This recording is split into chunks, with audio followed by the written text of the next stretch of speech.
in some ways, comics have become very much our mythology, especially when you start looking at the early characters. They tend to be very archetypal in the way mythological pantheons are archetypal. I've always argued that DC Comics is mythology, Marvel Comics is folklore. If you look at Marvel Comics, the characters are more psychologically driven, and so you get more of a folkloric feel to it. Whereas when you deal with DC Comics, they tend to be archetypal characters, where the characters are their powers. So you get the Flash, you get Green Lantern, you get Superman. All this is a reference to the powers, and the secret identity is secondary.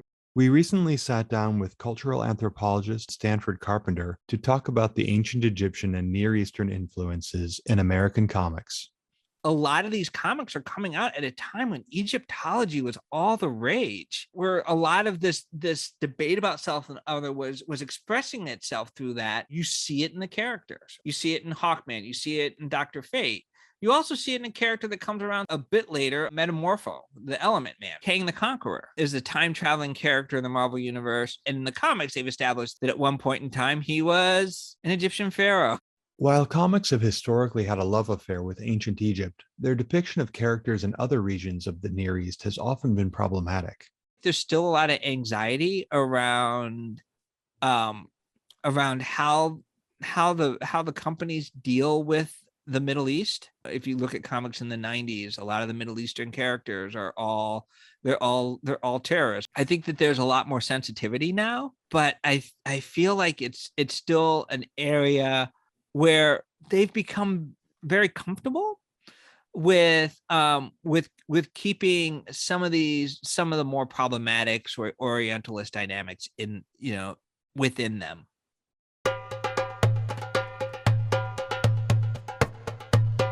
Welcome to the OI podcast. I'm your host, Steve Townsend, and I thought it had to be a hoax. It had to be a hoax. It must have been scary for people.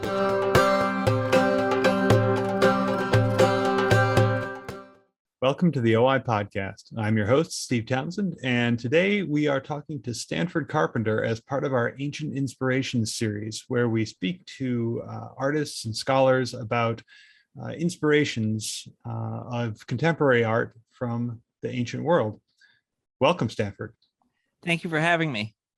So today we were going to talk about Black Adam. There's a new movie coming out from DC, Black Adam. As I understand it, sort of a sequel to Shazam. Would you say that's accurate or completely not? So Black Adam is the main protagonist for a character, Captain Marvel, who we call him Shazam, and I'll explain that in a few minutes as to why we've changed his name. But Captain Marvel is Billy Batson. He's a kid. He's been gifted these powers by the wizard, and he gets these powers by uttering a word that's literally an acronym for his abilities. So he's got the wisdom of Solomon, the strength of Hercules, the endurance of Atlas, the power of Zeus, the invulnerability and the courage of Achilles, and the speed of Mercury. Shazam. Yep. And so he says Shazam, the lightning bolt just comes down and he goes from being a boy to a man. It's actually the ultimate in wish fulfillment. And that's very much what was the appeal of the character. Now, the reason why we call the character Shazam now is that when he came out shortly after Superman came out. Superman was incredibly popular. They create this character, Captain Marvel.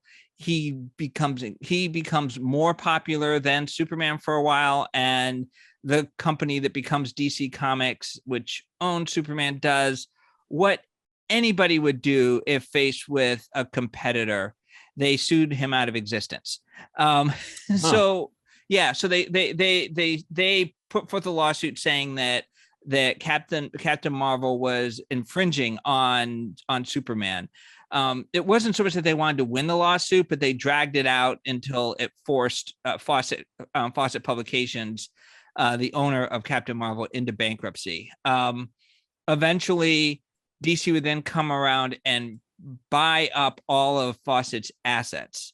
So first they sued him out of existence, then they bought the remnants, and then as all this was going on, Marvel created their own Marvel Comics emerged. They created their own Captain Marvel, and and they couldn't use the name Captain Marvel, like in the titles. Like there are certain instances where they could use Captain Marvel, but they just defaulted over to calling him Shazam. Like the comic is titled The Power of Shazam, and they refer to him as Shazam.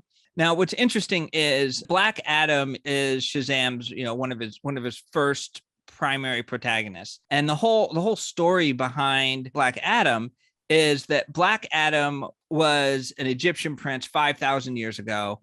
And there's a couple different versions, but he's in Egypt 5,000 years ago, and he's originally gifted the power of Shazam.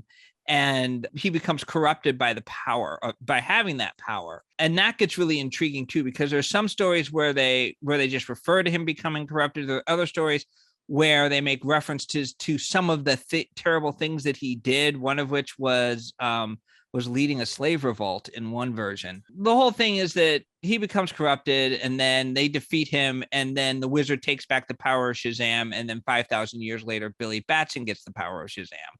And then Black Adam returns. And in the comics, his name is Teth Adam. Teth Adam is actually a reference to being subhuman.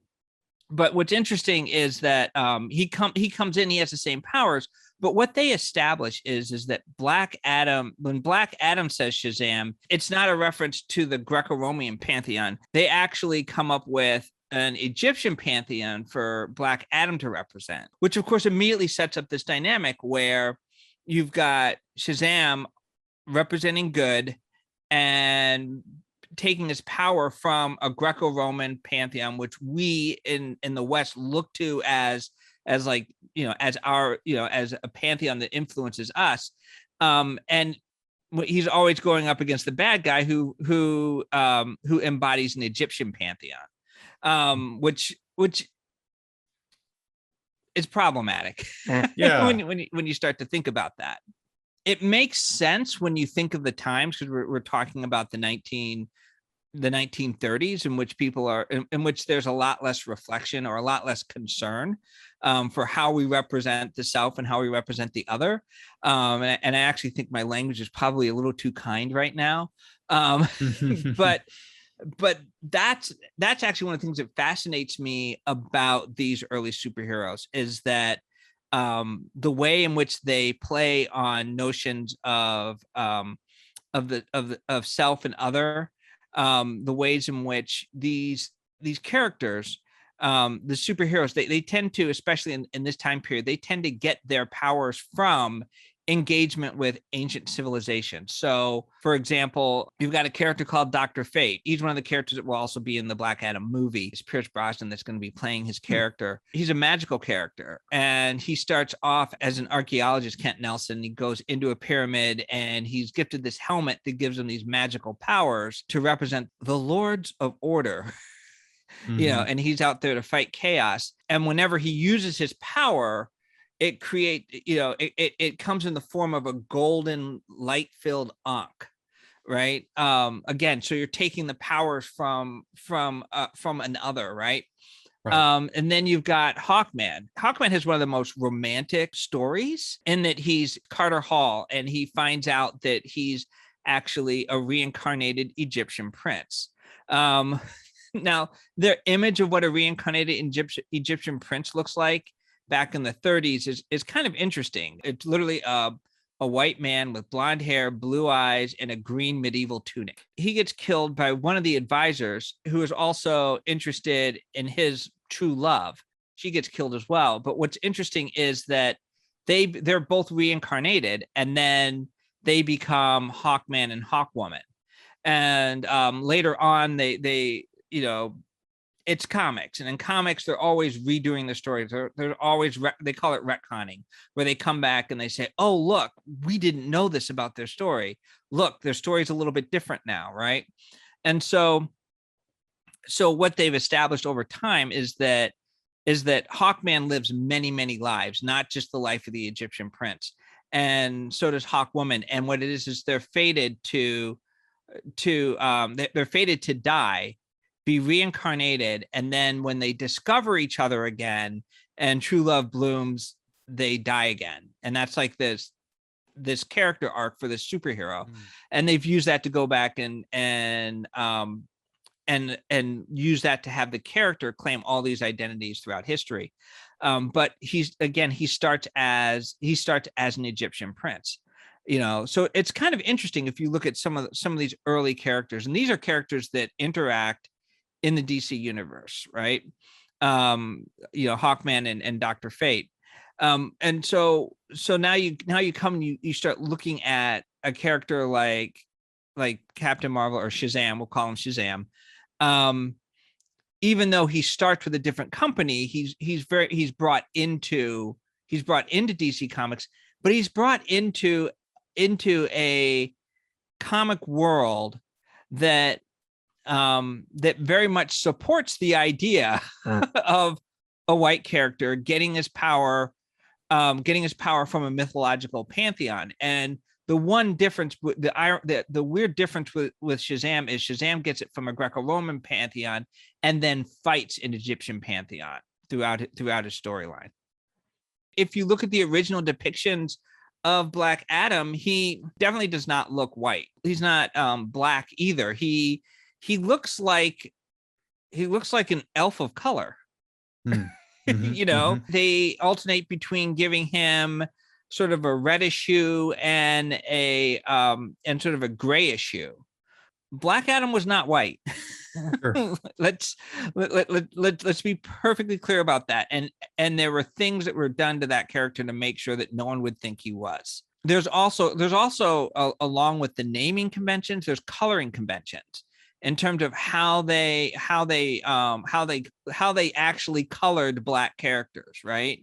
And characters who were not white. Like white characters were always colored sort of a light pinkish tan, right? But when you started getting into characters of color, like Native Americans tended to be like a reddish pink and a reddish brown. Black characters at certain times were done as almost a grayish color. Mm-hmm. And then they started using certain shades of brown. Asian characters, they were yellow, right? Sure. And we know that these colors don't really match the colors that people are. But again, that was how they dealt with ethnicity. They dealt with it. They dealt with it not. The use of color was in some ways symbolic, right? Mm-hmm, mm-hmm. It was symbolic and at the same time a slur. Is it correct that they had 4 colors that they would use in creating comics and then try to mix to make shades with those 4 colors? Well, they started with a 4-color printing process, uh-huh. and then over time. So originally comics they had a limited set of colors, and over time they keep expanding the colors. And then when comic coloring goes digital, all of a sudden now you have an opportunity to do all different kinds of gradations of color, and the color palette just expands. It doesn't expand anymore, it just explodes, right? I see. So back then, you knew a character was other if they were not colored basically the same generic shade that they used for white people. But when you start looking at all these conventions, Black Adam, the black part was meant to, also very much labeled him as other. When they start actually creating Black superheroes, a lot of the Black superheroes end up having Black in their name. A lot of the Black superheroes end up having costumes with more exposed skin, right? If you look at the Falcon or Black Lightning, they both have shirts that are just like open down to their belly button, right? Mm-hmm. They all have masks that allow us to see their afros. Right? The original designs for Black Panther were ones that did not include a mask that covered his face. And there were stories about there being tension at Marvel because some people were like, well, we have to show his skin, and other people being like, yeah, but this is more foreboding. And it's just that back and forth. But again, the character was ultimately Black Panther. The character couldn't just be Panther. That's something that we see throughout comics. But what's interesting about Black Adam is that he kind of has a slightly different journey. He starts as being other, and then over time that otherness is defined. What they've done with the character recently, has been to really give him a background that transforms him from being a mustache twirling bad guy to being more of an anti-hero. Around 1999, there's a series of storylines in Justice Society of America, which is one of the DC Comics super teams. It's actually the first DC Comics super team, long before the Justice League. His character comes back, and at first he fights the Justice Society, but then he ends up working with them.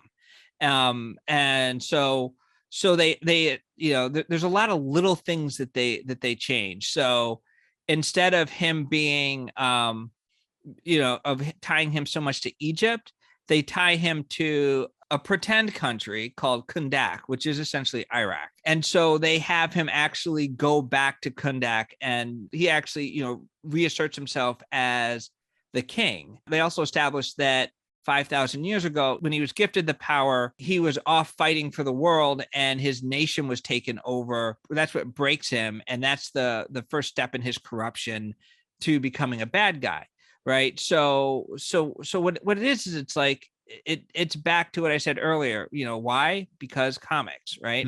We're always coming back. We're always retelling these stories, and that's one of the things that makes comics interesting.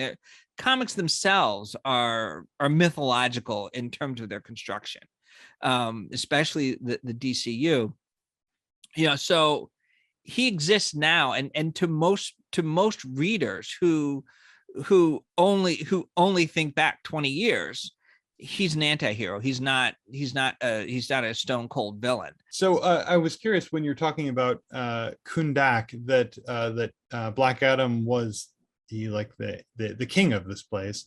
Does he have any connection to the Mesopotamian gods, or the gods of that region, or the demons, even if we're thinking of Pazuzu and the Lot? Well, and that's actually one of the areas where things get interesting, where you start to see one of the problems with the way in which we deal with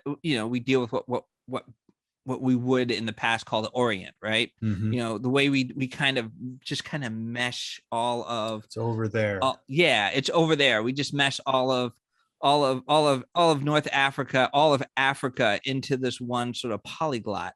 On one hand, they make these references, and they also, if I remember correctly, they also build in that they're also, at the time, they're building in these 9/11 references around the character, right? And like I said, Kundak is a stand-in for Iraq. So him going back to take it over has a whole different kind of meaning. But you're right, they don't necessarily go in and link him to Mesopotamia, which like I said, it seems like it's something that you could do, but I could see where they wouldn't do it as well, because ultimately, can they come up with a set of Mesopotamian gods that spell out Shazam? I mean, that is a fair point.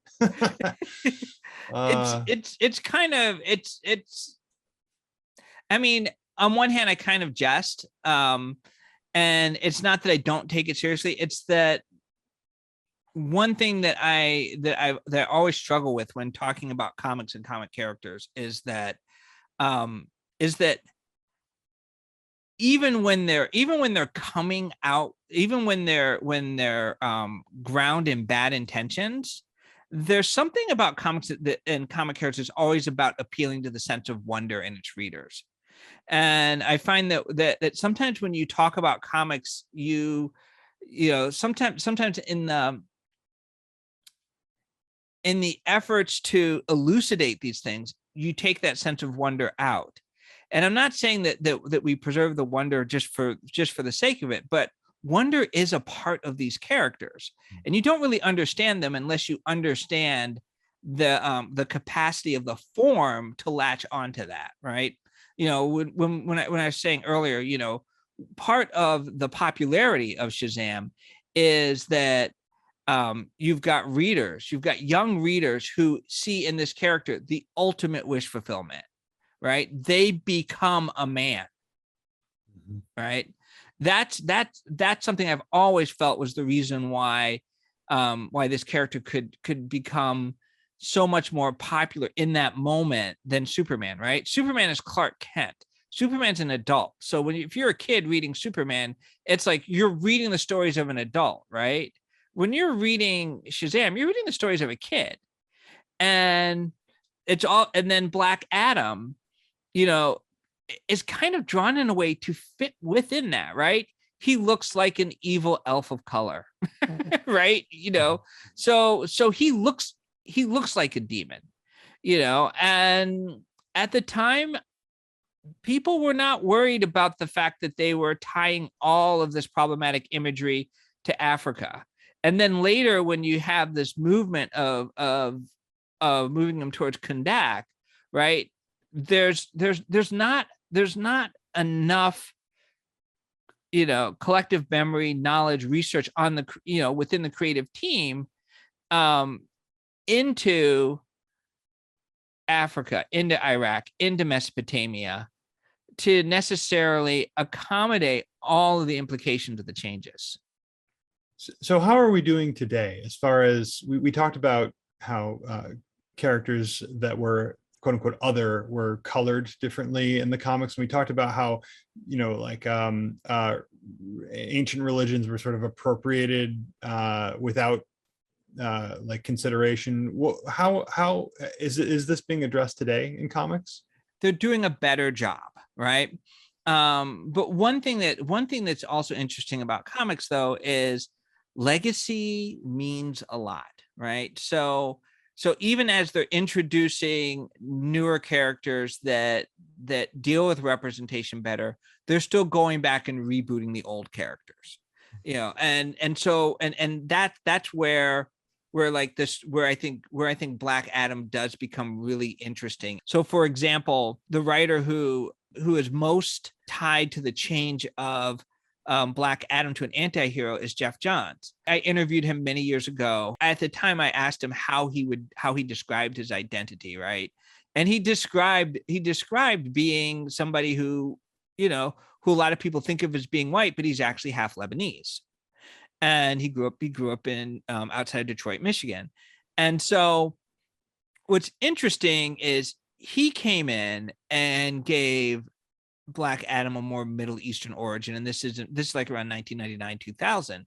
He was also one of the people responsible for creating Simon Baz. He's another member of the Green Lantern Corps, and he's of Middle Eastern descent. And his character is much more interesting, much more nuanced. He's much less stereotypical. And so, when you're creating a character from scratch and tying them to the legacy of the Green Lantern, which is, hey, someone else got the ring, you have a little more freedom to do things in terms of identity than when you have a character that has an established history that you're rebooting.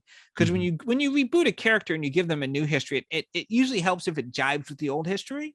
As far as the future, I'm actually pretty confident about the future. I look forward to seeing how the comic industry, or maybe I should say industries, deal with the Middle East, and deal with Egypt, and deal with Africa.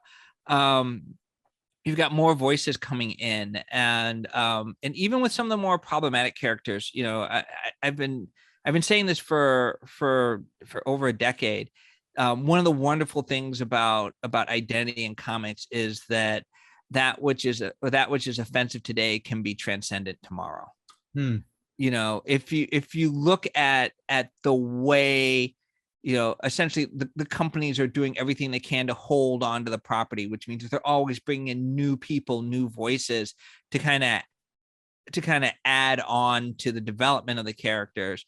And sometimes you get some pretty horrific stuff, but but oftentimes if you look at a lot of the characters, they tend to get better, not worse. And that's because, you take a character like Black Adam, right? If you look at the Black Adam that was originally created, It's like, I don't know what you want to do with that, right? He's he's the elf of color, right? The evil elf of color. And now he's an anti-hero, and now he's on his way to being a hero. And so what happens is you get this character, he's just there to be Shazam's punching bag. He's literally there to be a symbol that helps to prove white supremacy.